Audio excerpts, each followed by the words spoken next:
ఇక పశ్చిమాసియా యుద్ధం 13 రోజుకు చేరింది. ఇరాన్పై ఇజ్రాయెల్, అమెరికా బలగాలు విరుచుకుపడుతున్నాయి. ఇటు ఇజ్రాయెల్, యుఎస్ స్థావరాలే లక్ష్యంగా ఇరాన్ దాడులను ఉధృతం చేసింది. ఆపరేషన్ ట్రూ ప్రామిస్ 4లో భాగంగా శక్తివంతమైన ఎమాద్, ఖైబర్, ఖదర్ బాలిస్టిక్ క్షిపణులను ఇజ్రాయెల్ పైకి ప్రయోగించింది. టెహ్రాన్పై మరో విడత దాడులు ప్రారంభించినట్టు ఇజ్రాయెల్ పేర్కొంది. సైనిక కేంద్రాలు, మౌలిక సదుపాయాల లక్ష్యం చేసుకున్నట్టు తెలిపింది. ఏఐ టెక్నాలజీతో ఇరాన్లోని 5,500 కంటే తక్కువ లక్ష్యాలను ఢీకొట్టినట్టు ట్రంప్ టీం ప్రకటించింది.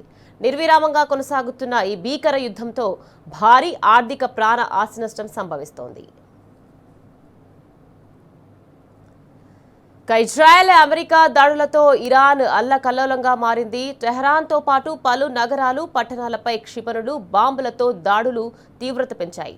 ఐడిఎఫ్, యుఎస్ బలగాలు ఈ దాడుల్లో టెహ్రాన్లోని బ్యాంక్ సఫా భవనం తీవ్రంగా దెబ్బతింది.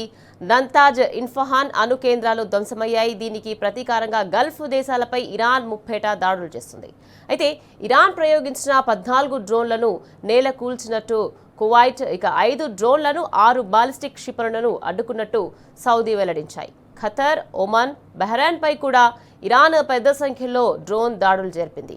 ఇక ఇరాన్ దాడుల నేపథ్యంలో రువైస్ చమురు శుద్ధి కేంద్రాన్ని మూసివేస్తున్నట్టు యుఏఈ ప్రకటించింది. ఇక ఇజ్రాయెల్లో టెల్ అవీవ్, జెరూసలేంతో పాటు పలు నగరాలపైకి భారీగా క్షిపణులు ప్రయోగించింది.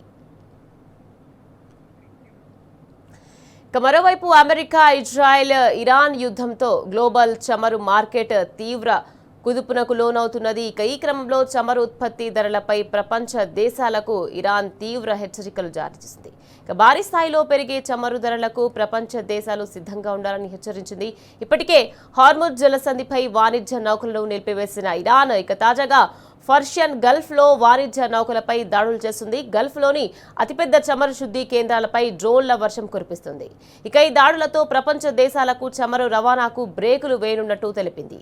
ఇకపై పశ్చిమాసియాలో బ్యాంకులు, ఆర్థిక సంస్థలను కూడా లక్ష్యంగా చేసుకుని పెద్దపెట్టున దాడులు చేస్తామని ఇరాన్ జాయింట్ మిలిటరీ కమాండ్ ప్రకటించింది.